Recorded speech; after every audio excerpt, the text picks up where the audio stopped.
Ada satu orang di antara kita mungkin tahajudnya 10 rakaat setiap malam, duhanya 12 rakaat setiap pagi, baca Qur'annya one day one juz, satu hari satu juz, malamnya one night one juz, satu malam satu juz.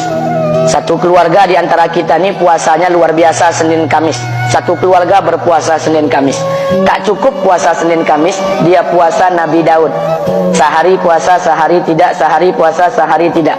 Tak cukup dia puasa Nabi Daud, dia puasa-puasa sunnah lainnya. Istrinya nutup aurat dengan sempurna, pakai nikob, pakai cadar, pakai purda, pakai manset, pakai kos kaki. Suaminya 5 waktu ke masjid tak tertinggal takbiratul ula.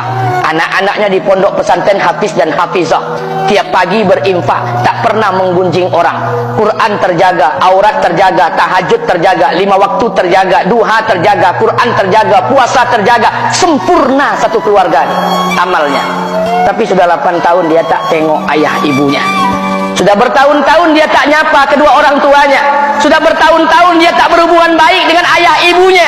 Sudah berminggu-minggu dia berkelahi dengan ayah ibunya. Sudah berhari-hari dia bermusuhan dengan kedua orang tuanya. Maka anak seperti ini, seluruh amal yang mereka kerjakan tertolak di sisi Allah Subhanahu wa taala, tidak akan diterima Allah. Sebaliknya, kalau ada di antara kita hari ini yang pandai melayani ayah ibunya, tidak ada uang ayah ibu dia kasih uang, tak ada rumah ayah ibu dia buatkan rumah, sakit ayah ibu dia bawa ke rumah sakit, dirawat ayah ibunya dia jaga, kotoran ayah ibunya dia bersihkan pakai tangannya sendiri. Ada di antara kita hari ini yang membersihkan kotoran ayah ibunya lebih dia nikmati daripada makanan yang ia sukai.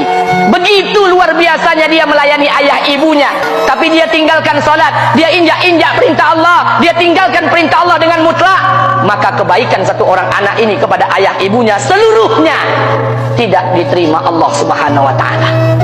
Atau jangan-jangan inilah yang menjadi penyebab amal kita tak diterima Allah. Atau jangan-jangan inilah yang menjadi penyebab amal kita tertolak di sisi Allah. Kita sholat juga, kita sujud juga, kita puasa juga, kita ngaji juga, kita dengarkan ceramah juga. Maka oleh karena itu, Pak, Bu, ayah kita tuh tinggal di kampung, ayah ibu tinggal di kampung sana. Terkadang ayah ibu kita tak sekolah, SD, SMP, SMA tak tamat.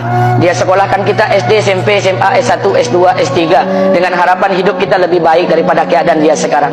Tapi apa yang membuat kita jarang untuk menjenguk mereka? Saya ingin sampaikan buat kita bersama. Ayah ibu kita tak tahu kita ni eselon 1, eselon 2, Pak.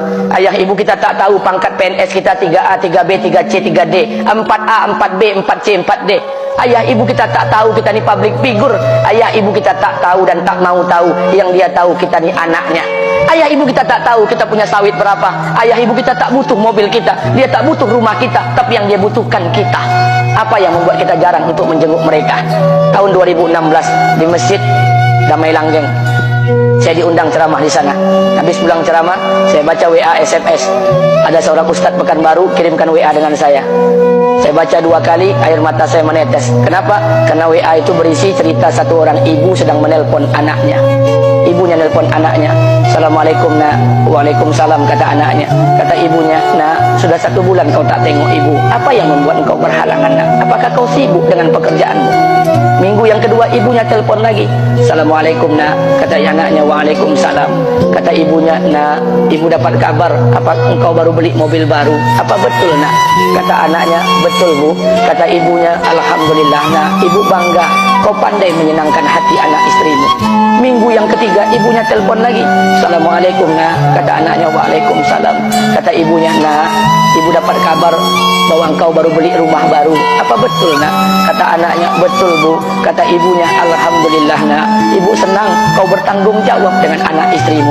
Minggu yang keempat ibunya telepon lagi. Assalamualaikum nak. Waalaikumsalam. Kata ibunya, nak, tadi ibu pergi ke pasar, ibu jumpa temanmu di pasar. Kata temanmu di pasar, temanmu banyak bercerita tentang kamu. Kata temanmu tadi, kamu baru beli anak anjing seharga 40 juta dari negeri Belanda. Apa betul, nak? Kata anaknya, betul. Kata ibunya, nak, dengarkan pesan ibu untuk terakhir kalinya. Apa pesan ibunya? Wahai anakku, Engkau pelihara 1 ekor anjing, kau siapkan harga anjing 40 juta, kau siapkan rumah untuk anjingmu depan rumahmu, kau jaga anjingmu pagi, siang dan sore, kau mandikan anjingmu pagi, siang dan sore, kau kasih makan anjingmu pagi, siang dan sore. Demi Allah nak, dengarkan pesan ibu untuk terakhir kalinya. Apa kata ibunya? Demi Allah nak, demi Allah, kalau seandainya Allah menciptakan ibu, kalau seandainya Allah menciptakan ibu untuk yang kedua kali di muka bumi ini nak, demi Allah, ibu tak ingin terlahir sebagai manusia. Ibu ingin lahir sebagai seekor anjing, biar berada depan rumahmu dan melihat wajahmu setiap hari. Ibu kita tak butuh harta kita, Pak. Dia tak butuh uang kita, dia butuh kita. Apa yang membuat kita jarang untuk menjenguk mereka? Pantas hidup kita tidak berkah, pantas rumah tangga kita tidak sakinah, karena hubungan dengan ayah ibu kita rusak selama ini. Masih ada kesempatan, masih yang jauh telepon, yang dekat kunjungi mereka. Demi Allah, kita butuh keberkahan doa mereka. Yang sudah meninggal, ziarahi kuburnya dan doakan mereka. Imam Asy-Syafi'i berkata, apa kata Imam Asy-Syafi'i? Manusia zalim, manusia bodoh, kalian tak tahu apabila ayah dan ibu kalian mengangkat tangan di malam hari, dia berdoa kepada Allah untuk anaknya. Doanya cuma sekali, malamnya cuma sekali, hanya sekali saja doanya.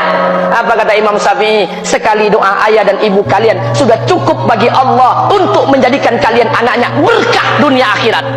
Hari ini berapa banyak doa ayah dan ibu kita, tapi tidak ada keberkahan buat anak mereka. Kenapa? Hati mereka tersakiti. Maka pulang, Mbak, cari mak bapak kita. Kita punya rumah hari ini, Bu, kita punya rumah, punya harta, punya uang, punya pekerjaan, punya kekayaan, punya sawit. Kita jadi orang hari ini jadi pegawai bukan kena sarjana kita, Pak. Kita jadi orang hari ini bukan kena otak kita. Kita jadi orang hari ini bukan kena kepintaran kita. Kita jadi orang hari ini jangan-jangan kena keberkahan doa ayah dan ibu kita yang tak pandai tulis baca di kampung sana. Cari mak bapak kita, Pak. Demi Allah, kita butuh keberkahan doa mereka. Apa guna di kehidupan dunia sementara Allah tidak ridho dengan kehidupan kita? Pantas amal kita tertolak di sisi Allah. Maka pulang ke rumah, cari mak dan bapak kita yang masih hidup, duduk bersama mereka. Kalau seandainya kita tak bisa membahagiakan mereka, jangan pernah menyusahkan mereka. Kalau seandainya kita tak bisa membuat mereka tertawa, jangan pernah membuat mereka menangis. Demi Allah, kita hanya punya 1 ayah kandung, kita hanya punya 1 ibu kandung. Tidak akan ada ayah kandung yang kedua, tidak akan ada ibu kandung yang kedua. Harta kita cuma 1, ayah kita cuma 1, ibu kita cuma 1. Tidak akan ada ayah kandung yang kedua, tidak akan ada ibu kandung yang kedua. Pangkat jabatan bisa dicari, harta bisa diraih, kesempatan membahagiakan ayah dan ibu kita hanya sekali di kehidupan dunia ini, Pak. Pulanglah. Ketika mereka memanggil, tinggalkan istri, tinggalkan pekerjaan, tinggalkan semua proyek kita. Demi Allah, datangi mereka. Kata Nabi, sesaat kalian duduk bersama ayah dan ibu kalian akan mendatangkan keberkahan. Kenapa kalian tidak duduk bersama mereka? Jangan-jangan inilah yang menjadi penyebab amal-amal